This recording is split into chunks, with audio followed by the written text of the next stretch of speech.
और अब मैं जो उदाहरण कोट करने जा रहा हूं, इंडी गठबंधन वाले में किसी के औकात हो तो बोल के दिखाए।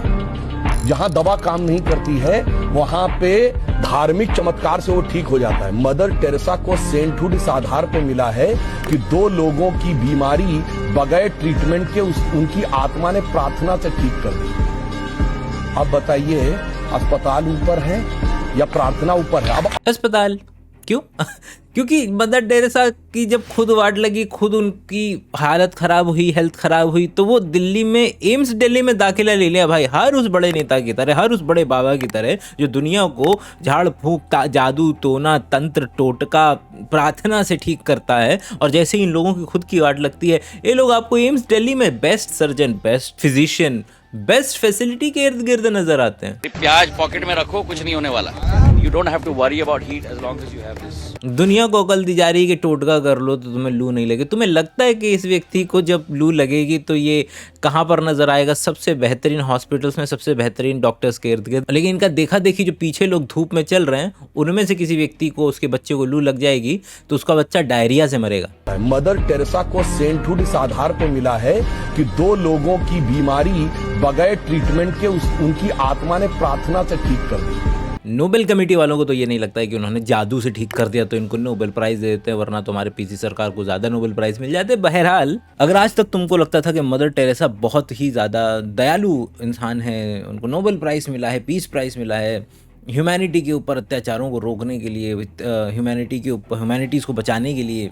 मैंने ये डॉक्यूमेंट्री अपने बैचलर में देखी थी और उस दिन से लेकर के आज तक मेरा दिमाग घुमा हुआ है कि आखिर जिन चीज़ों पर हम इतना ज़्यादा विश्वास करते हैं, जो हमें लगता है कि इसके अलावा और कैसे हो सकती है, मदर टेरेसा के केस में कि हमको बचपन से पढ़ाया गया कि उनसे ज़्यादा दयालु इंसान नहीं, उनको नोबेल प्राइज़ मिला, पीस प्राइज़ मिला, और अंत में जाकर के पता चला कि she is health angel.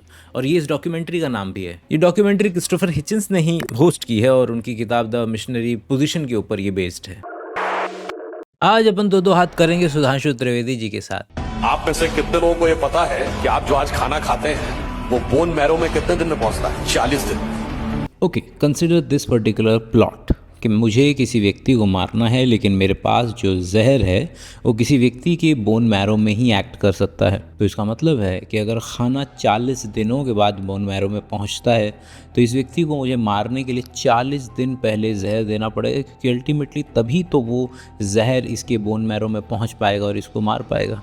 Fun fact, ये काम हम डेली के बेसिस पे करते हैं। बोन मैरो में कैंसर हो सकता है, मुझे जहर के ज़रिए उस कैंसर सेल को मारना है, तो क्या मुझे 40 दिन पहले वो ड्रग उसको देनी पड़ेगी?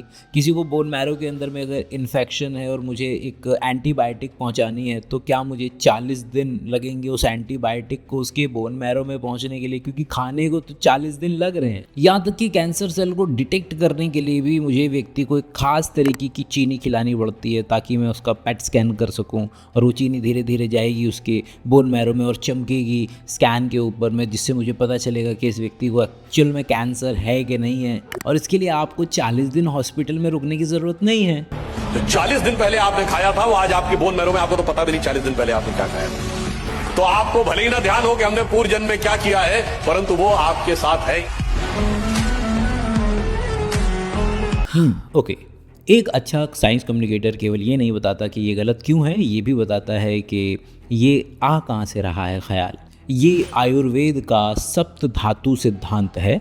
ये ख्याल आ रहा है हमारे ग्रंथों से, जहाँ पर लिखा हुआ है कि जो भी हम खाते हैं वो पहले रस में बदलता है, फिर रक्त में बदलता है, फिर मांस में बदलता है, फिर मेद में बदलता है, फिर अस्थि में बदलता है, फिर मज्जा में बदलता है विच इज़ मैरो, और फिर वो शुक्राणु में बदलता है अल्टीमेटली जा कर के। और अगर एक चीज़ को दूसरे में कन्वर्ट होने में तकरीबन 5 से 7 दिन, 1 हफ्ता लग रहा है, तो तकरीबन 40 दिन लग जाएंगे उस खाने को अल्टीमेटली मैरो में बदलने के लिए। तो आपकी डाइजेशन के प्रोसेस का मतलब ही यह है कि उस फूड की आइडेंटिटी को ख़त्म कर देना, और अल्टीमेटली चीज़ें बहुत कम समय के अंदर में एब्जॉर्ब होकर के 24 से 74 घंटों के अंदर में लगभग शरीर को जहाँ उस चीज़ की ज़रूरत है, शरीर वहाँ पर उस चीज़ को पहुँचा देता है। ये दाल में हींग पड़ती है। अब इसके पीछे पूरा आयुर्वेद का विज्ञान है। आप कहेंगे दाल में हींग इसलिए पड़ती कि हींग डाइजेशन बेटर करती है, ठीक। अगर ऐसा है और वो भारी खाने को पचाने में मदद करती है, मगर जब उड़द की दाल आती है, जिसको आप काली उड़द की दाल कहते हैं, उसमें तो हींग नहीं पड़ती। अरहर की दाल में हींग पड़ती है, और उड़द की दाल में आप उल्टा और मक्खन मिला देते हैं। अब कोई दूसरा व्यक्ति कहेगा कि साहब इतना जो है, जो और हैवी था उसको आपने और हैवी बना दिया। ऐसा नहीं, उसके अंदर हाई सेल्यूलोज कंटेंट था। तो जब आपने उसमें फैट डाला तो दोनों बातें हुई। एक तो उस फैट को डिसॉल्व करने के लिए सेल्यूलोज अवेलेबल था, और दूसरा सेल्यूलोज के माध्यम से फैट को डिसॉल्व किया तो सबसे बेटर ऑब्जर्प्शन हुआ। अब ये इतनी छोटी सी चीज है, अब ये चीज चूंकि हमारी परंपरा में आके बैठ गई तो उन लोगों को ज्ञान ही नजर नहीं आता। अब ये मैं कहूंगा किसी को अहंकार लग सकता है। 99% लोगों को ये बात नहीं पता, जिस तरीके से आपने समझाई है, ये तो लोगों को पता ही नहीं है। नहीं, मैं इसमें या तो गुरुदेव ने किचन में ज़्यादातर कदम बिजी रहते हैं, कहाँ कदम रखा होगा, तो उड़द की दाल और हींग की कचौड़ियाँ नहीं खाई हैं। आज की रेसिपी है हींग कचौड़ी, और वो भी यूपी की मथुरा से काफ़ी फेमस। जिसमें होता है हरी मिर्च, हींग और अदरक। We make the filling with urad dal. उसको आप अच्छे से पका के उसको पीस देंगे। अब बात करते हैं कि उड़द की दाल और मक्खन का वो जो ला रहे हैं वो शायद दाल मखनी से लेकर के आ रहे हैं, क्योंकि सबसे क्लोजेस्ट उड़द की दाल और मक्खन का अगर कोई जिक्र आता है तो वो दाल मखनी के अंदर में ही आता है। तो दाल मखनी का जो मखनीपन है वो मक्खन की वजह से नहीं होता है, उसके अंदर में एक लिसलिसापन आता है। अगर उड़द की दाल की अगर आप देखें तो उसमें एक लिसलिसापन आता है जो उसको उसका एक स्लाइमी टेक्सचर देता है, जिसकी वजह से उसका नाम दाल मखनी है, न कि मक्खन की वजह से उसका नाम दाल मखनी नहीं है। और एक दो शब्द आ जाते हैं ना व्यक्ति के पास, सेल्यूलोज जैसे शब्द आ गए। क्या है सेल्यूलोज? इस जहान में जितने प्लांट हैं उनको उनके सेल के बाहर एक टाइट चीज़ चाहिए होती है, वो सेल्यूलोज है। आपके घर में जहाँ भी आप लक्कड़ देख रहे हैं वो सब सेल्यूलोज है, क्योंकि वो अब सेल तो मर गई, अब सेल के जो बाहर की एक फाइबर था, एक हार्ड कवरिंग थी, वही बची है, और वो सभी प्लांट में सेल्यूलोज होती है। ये जो टचवुड आप करते रहते हैं, ये टच सेल्यूलोज है असल में। अगला फैक्ट, सेल्यूलोज एक फाइबर है। ओके, किसी भी व्यक्ति को फाइबर खाने को बोला तो बोला खीरा, ककड़ी, पत्ता गोभी वगैरह फाइबर है। ओके, लेकिन वो इनसॉल्युबल फाइबर है जिसके फ़ायदे हैं, लेकिन एक चीज़ जो लोगों से मिस हो जाती है, that is the soluble fibre, और वो दाल में भर भर के है, जो जिस पे हमारी नज़र असल में नहीं जाती है, जिसके फ़ायदे इनसॉल्युबल फाइबर से भी ज़्यादा हैं सॉल्युबल फाइबर के फ़ायदे। तो उड़द की दाल में फाइबर है, लेकिन वो सेल्यूलोज वाला मतलब ठीक है, मगर अगर बेहतरीन अगर उसका कोई फ़ायदा मिल रहा है तो उसके सॉल्युबल फाइबर से मिल रहा है हमें। बाकी दशकों होते जा रहे हैं, अब मेरे को पढ़ता नहीं हूँ मैं उतना, लेकिन आज तक कभी सेल्यूलोज और फैट का कोई भी मतलब ऐसे साइंस में कहीं नहीं लिखा हो कि सेल्यूलोज फैट को ये करवा देगा।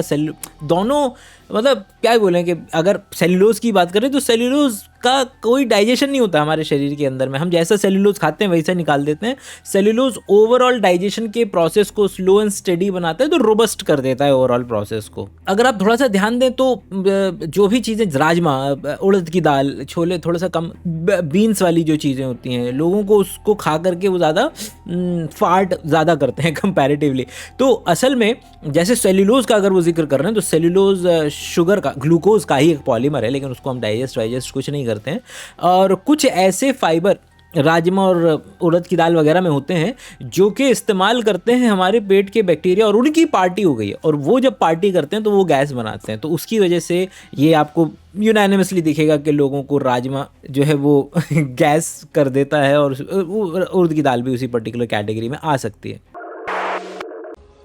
अब मैं एक और बात कहना चाहूंगा कि बहुत से लोग ये कहते थे कि साहब हमें उसके हिसाब से साइंटिफिक ढंग से इन चीजों को आगे रखना चाहिए। अब किसे साइंटिफिक कहे उपसभापति, केवल 40-50 साल पहले की तो बात है जब ये कहा जाता था ये फूल पत्ती खा के कोई इलाज होता है, रेक्टोसिन, टेरामाइसिन, मेटासिन खाओ, आधुनिक बनो, नई नई मेडिसिन खाओ। आज 50 साल के अंदर हम आ गए go back to herbal medicine. तो भाई तब सही थी साइंस या अब सही है? हम तो तब भी वही थे, आज भी वही हैं, आप बदल गए हैं, और इस बदलाव को अब हमें विश्व को स्वीकार करवाने की आवश्यकता है, बजाय इसके कि हम उनके हिसाब से अपनी व्याख्या करने का प्रयास करें। जब लोग इस तरीके के स्टेटमेंट्स देते हैं ना, तो ऐसा लगता है लोग कि साइंस ना नेचर के अगेंस्ट है, वो उसको सस्ते में इलाज नहीं करने देना चाहता है। मतलब नो डाउट कि जो मेजॉरिटी ऑफ द रिसर्च है वो फार्मास्यूटिकल इंडस्ट्री करती हैं, और वो वहाँ पर भी दूध के धुले हुए नहीं है, लेकिन भाई मतलब ज़्यादातर चीज़ें हमने नेचर से ही चोरी करी हुई हैं। आपका कैंसर के ड्रग्स टैक्सॉल वगैरह वो सारे का सारा वहाँ से उठाया हुआ है।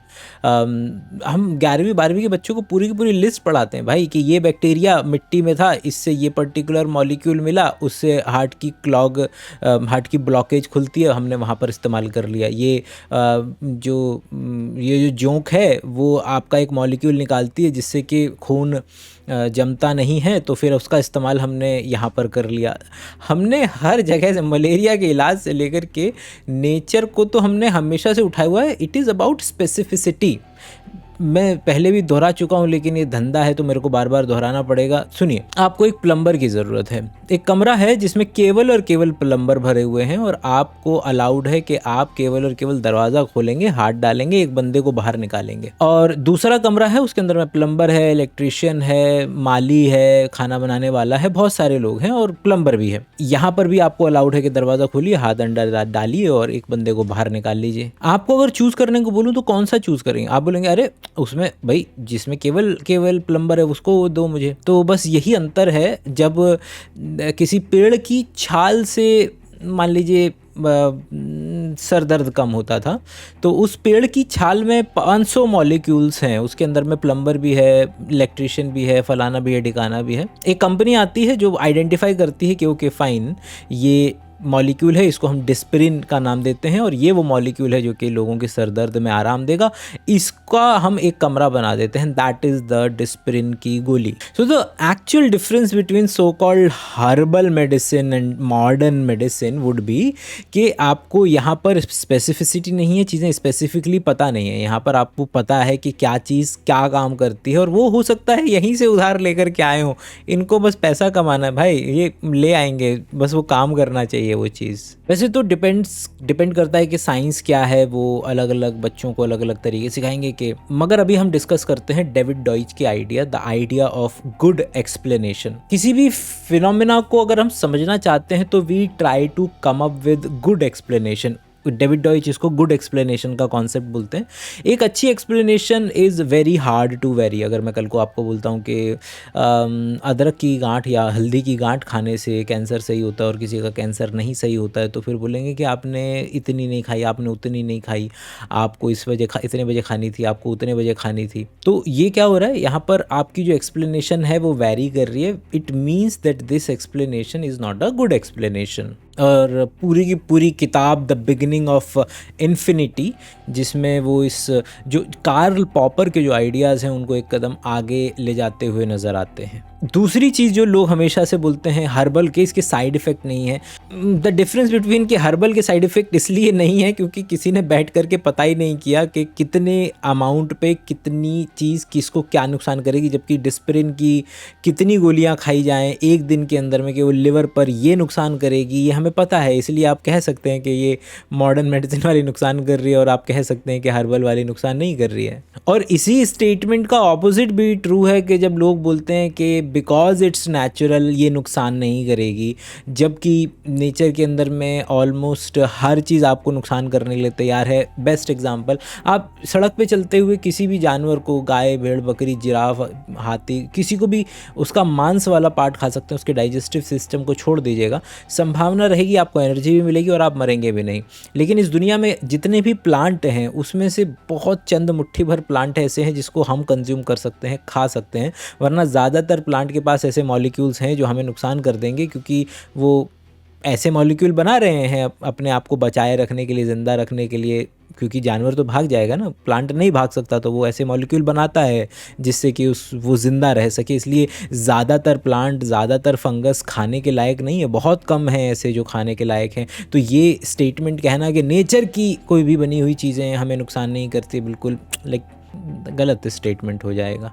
आई नो कि बहुत ही कम लोग यहाँ तक पहुँचते हैं, तो आज शाम को तो लाइव में मिलेंगे। इसके अलावा अगर if you just a reminder कि नीचे मेंबरशिप लगी हुई है और नए तरीके की लाइव आज मैं शुरू करने की कोशिश करूँगा और देखते हैं वो कैसी जाती है। शाम को मिलते हैं, बाय बाय।